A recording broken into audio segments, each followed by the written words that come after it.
Hey, what's up, guys? Little man with a big opinion here. While I'm contemplating what I'm gonna make for dinner, I thought I would inform you on a uh, article that I read. I think it was yesterday. It's a couple days old at this point.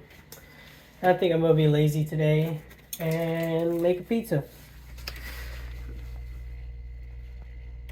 And we're gonna do the Philly cheesesteak pizza.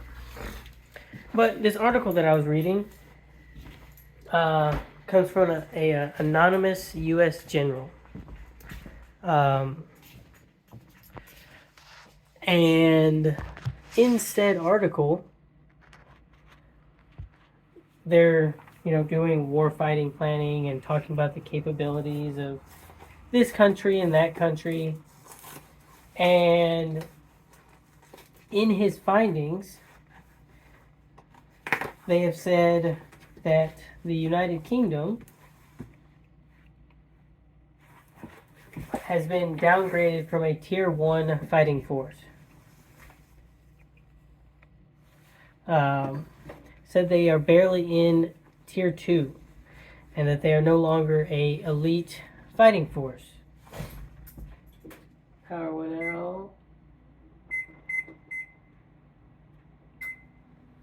out. And it's based off of several things. Their recruiting, their handling of equipment, different training exercises that they've been in, wargaming and stuff like that.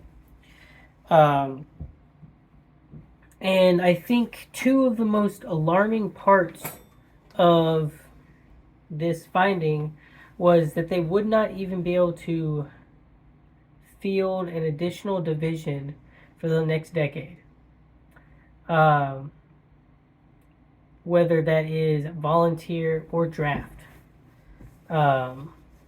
And that's mostly based off of, their recruitable population. I don't know what their standards for a division are, but divisions between 16 and 20,000 soldiers, and said that they won't be able to field one new one.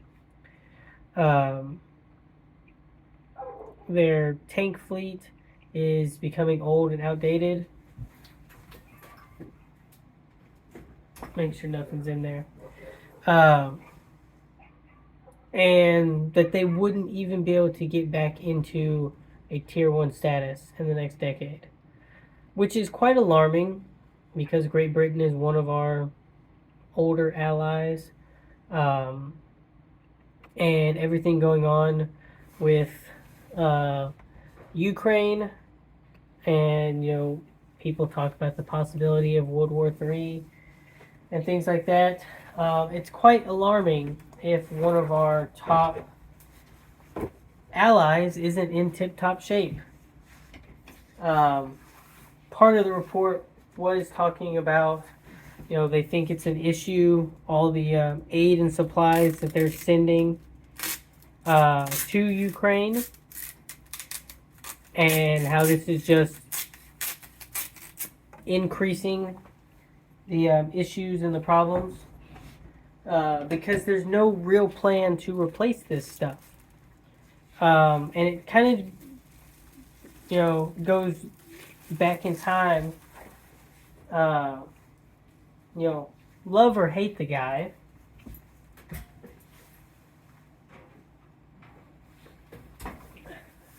But Trump called out all of these countries in NATO. The closest one meeting their agreement, I think, was Poland and Germany. And Poland was the only one increasing their funding. Probably because they share a border with Russia. But I think Trump did this in like 2017, 2018, talking about how, the U.S. can't protect you forever all by ourselves, and y'all made a commitment. And so if we need help and y'all aren't making, y'all's promised commitment, then you're throwing us under the bus, and we're not going to accept that. And it was really refreshing, having a world leader that gave a crap about something like that. Kind of falls in the same category of, Biden giving a crap about the environment, but not really doing, not talking crap to China. The United States CO2 production has been taken down and down and down, and China's and India's and countries that are developing have been taken up and up and up. But it's not an issue because they give us a bunch of our junk for really, really cheap. So, not trying to get super political here, but, the politics of the situation is simple.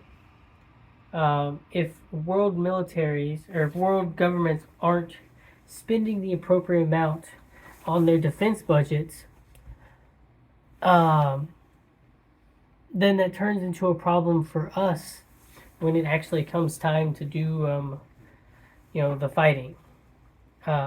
Fortunately, for the most part, us in the United States, we have the freedom to buy and purchase just about everything we want. I say just about because, there are some things we can't buy, but we can put our time and energy into protecting ourselves and our family. And as a history teacher, Vietnam taught me that, guerrilla fighting can cripple and tax even the largest of countries. So, I'm not saying that we should be, just extremely worried. But I'm also saying that, here is reason number 495,000th of why we prep. Because in the last few years, things have looked worse and worse. I hear podcasts that I watch and other preppers that I watch increase their talk on the whole World War III thing. I don't think they've been increasing their talk about the whole Civil War thing because of how much is moving the needle towards a World War III. But we should be trying to prepare for all of these situations, regardless of how close or how far away that it's supposed to happen. Because most of us are not multi-millionaires and billionaires that can, buy bunkers that are 10 times what our retirements are ever going to be. We got to spend $100 a month on prepping. We've got to devote, 5 or 6 extra hours outside of work a month towards prepping, or however much we're spending. But most preppers do fall in that middle class category. A lot of preppers probably fall in the lower class category, and very few preppers probably fall in that upper class category. Maybe if in your 20s and 30s and early 40s you work some sort of 6-figure job and now you realize, you should probably start doing something. Maybe they're in the upper category. Cat, don't eat that.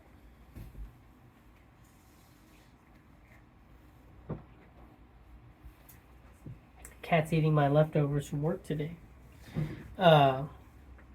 But this is a cause of concern.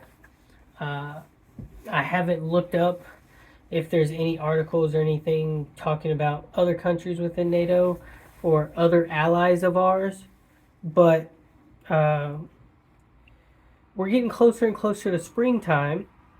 I did read an article. I think Kiev was getting artillery and rocket striked again. winter is almost over, so it's almost time for fighting to start again.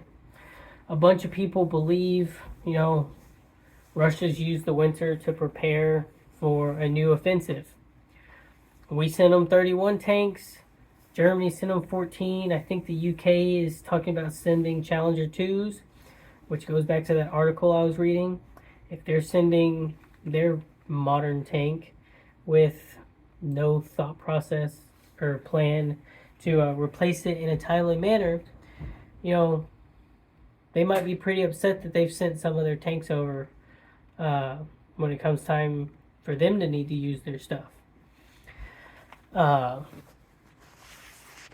whole idea of, like militaries are prepping and storing stuff away at really large scales, and us preppers can only do that at small scales. I keep talking about, the ammo storage that I'm storing up, because in March, me and, my prepping buddies, we're going to go out camping for 3 or 4 days. Mr. First year teacher here and a kid on the way, I can't add much to this, but 20, 40, 60, 81, 20, 40, I've been able to add 140 rounds. And I've already told myself that anywhere between a third and a half of this is going to go into training. And I've slowly been adding rounds of other calibers. I've got my 300 blackout upper, and it just has more punch, so I picked up a box of that. I got a new tent. It's more of a backpacking style tent that I'll use for that, and a lot of this food storage that's in food grade buckets is going to get buried out there, and be able to better establish my bug out location. But we're getting ready to train. I have a plan and a thought process on stockpiling materials to defend myself, but also using some of it to practice, train, better prepare. And I think us as preppers, y'all out there, should also be doing the same thing. You shouldn't shoot every bullet you have in training, but you should shoot enough that you continue to stay proficient. So that's what I'm doing. I'm seeing the pitfalls of the government, kind of slacking on their role of, defending each other. And so I'm making up for it by increasing the amount of ammo that I'm purchasing, increasing the amount of food that I'm purchasing. It doesn't get much simpler than that. This is all part of my insurance policy. I put food away for when there's less food on the shelves, and I can supplement that. If there's no food on the shelves because we're stuck in a war, then that's why I got the food put away. I put away the ammo because we have a big, awesome military. But if they keep giving away all of our stuff and decreasing, their fighting capabilities, I'm using my own resources to fill that gap. It's just like probably the reason I don't get to opt out of Social Security, but a lot of people say it's going to, if you were born after 1980, you're probably not going to draw from it. Because when it first started, 26 people were paying into it for every one person pulling out of it. Now we're at about 1.5 people paying into it for every one person drawing out of it. That's why I buy silver. I have my own teaching 401k, and I put money into stocks. because I'm worried about taking care of myself. I see the pitfalls of the big corporations and the government and the other things, that I'm not just reliant on what they can provide. And I hope the rest of you that watch this stuff also think that same way. Um, if I had a lot more faith in Social Security, then I wouldn't be putting all the money into silver and stocks and my own 401k. And I'd put more into prepping. But, you prep for everything. At least I try to. With that being said, if you got any questions, leave them in the comment section down below. If you enjoyed this video, like the video. If you enjoy what I'm doing with the channel, hit that subscribe button. If you know someone, friend, family member, co-worker that benefit from the discussions that we have in these videos, share the video with them. And with that, I'll catch you in the next one.